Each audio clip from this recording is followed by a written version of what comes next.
Hello, good Sunday to you. This is Doc Severson for the ReadySetCrypto OMNIA newsletter market update for Sunday, the 17th of May.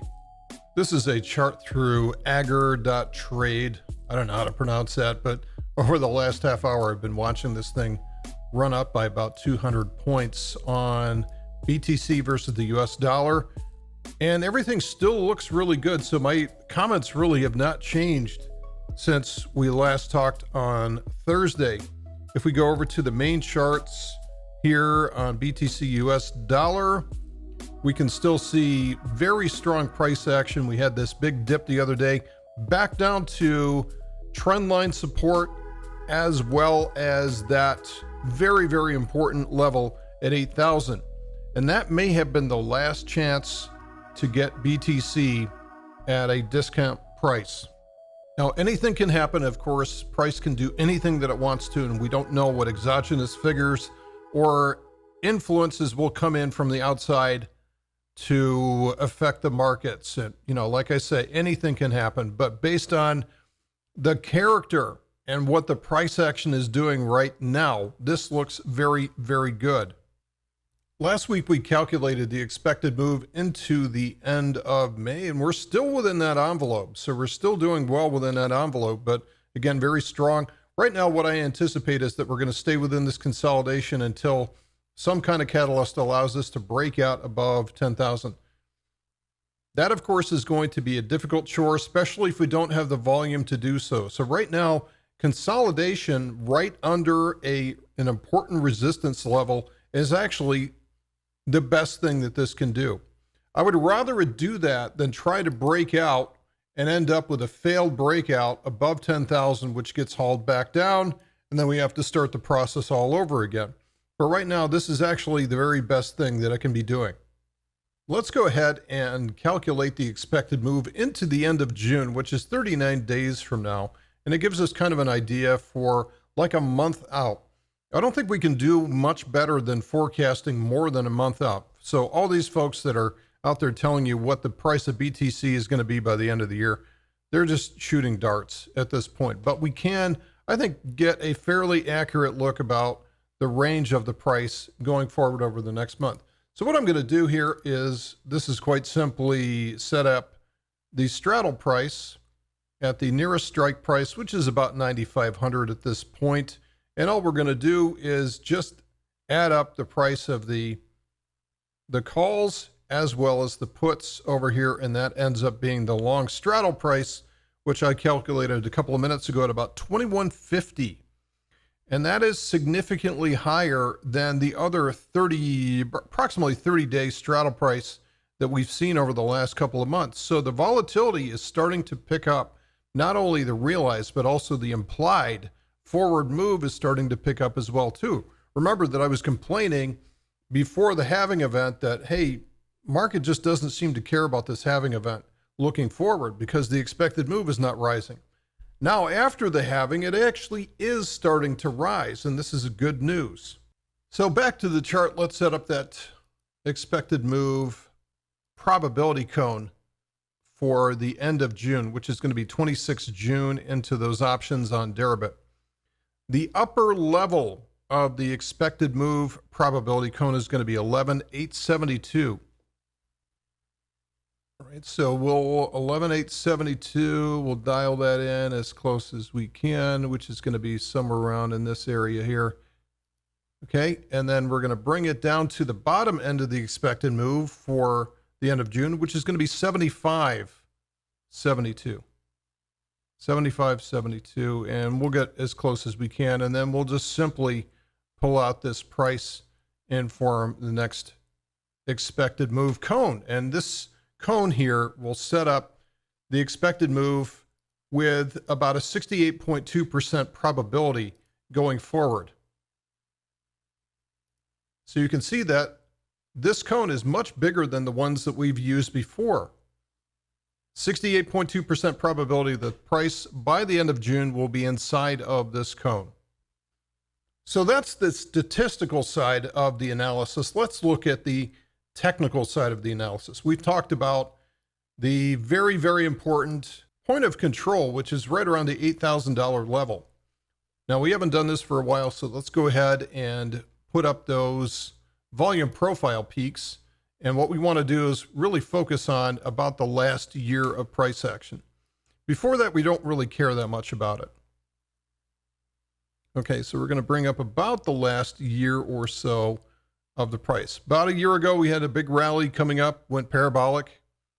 Okay, wouldn't hurt to see the same thing happen again, quite honestly. So let's kind of zoom in here so we can see everything. And we'll pull this back just a bit so we can see the price as well too. And that's probably about as good as we're going to do. So you can see that very important $8,000 level. And then we're starting to see another one show up over the last year, which is about 8,800. So I'd like to see this hold. And as we get above and beyond 10,000, we obviously have far fewer volume profile peaks. Quite honestly, this is because the price has spent very little time above 10,000. Can't seem to hold above there. So building bases is very important. Think about the building a foundation for a building, right? You want the strongest footer and foundation that you possibly can so you can build on top of that and you don't have cracks showing up on the 52nd floor. This is precisely what is going on right now with this consolidation for Bitcoin. It's allowing the next breakout to actually stick.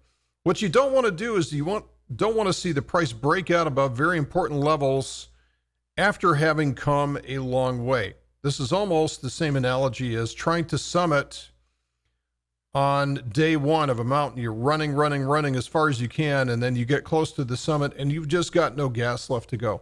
You can't ascend to the final few hundred feet because the oxygen's running low, you're already tired, and everything is conspiring against you. The same thing happens when we have markets like this. It's a matter of supply and demand, and if it's come from that far, then you're going to run out of buyers.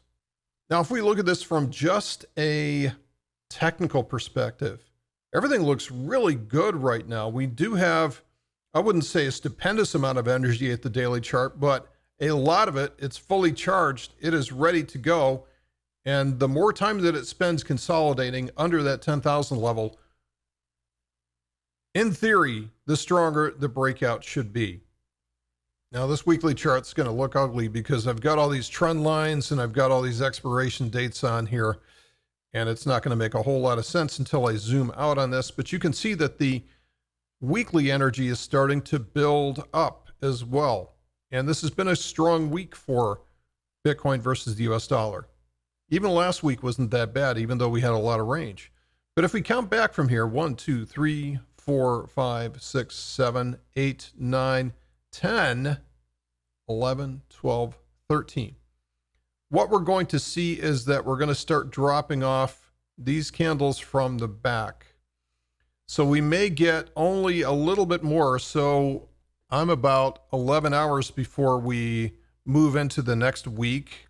On Sunday night, we'll start printing the next weekly candle. So what's going to happen is this little guy back here is going to drop off. We're going to be left with this very linear move to the downside back from late February, early March. That eventually is going to drop off, and we're just going to be left with a very linear move to the upside. So this is actually a fairly good figure at this point. So we're not going to see it jump up a whole lot. And in fact, as we move along, unless we consolidate here for a week or two, this is going to end up coming back down again. From a monthly perspective, we could not be in better shape. The monthly chart has been consolidating now for months and months, pretty much the better part of the last year, and has gotten negative, well, really net no movement. We've really had net no movement over the last year, and this is the epitome of a major winding up consolidation. When we get a break from this, this should be massive, and there will be no pullbacks along the way. When we get the break from here, this is going to be 2017 all over again. We won't get breaks from this. Now remember the lessons from 2017, and we may spend the next few weeks going over the lessons from 2017 and how to handle the next parabolic move.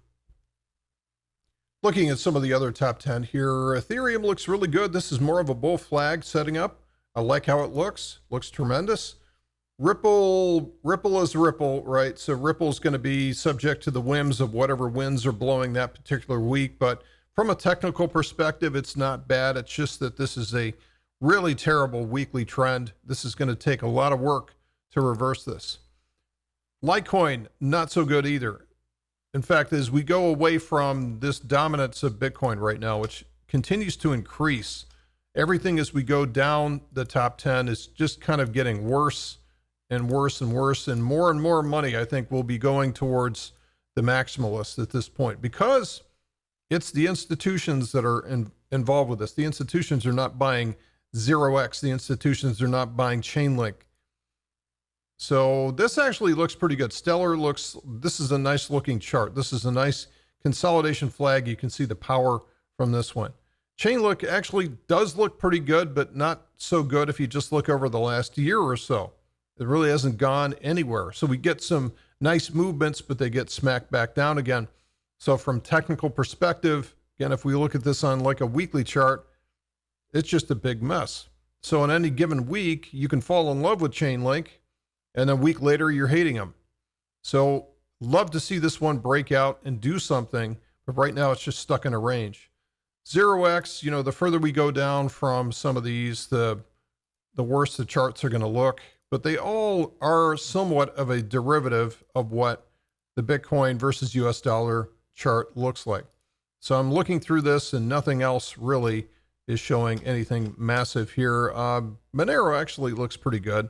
So a lot of these are looking good, but really nothing looks as good right now as Bitcoin versus the US dollar.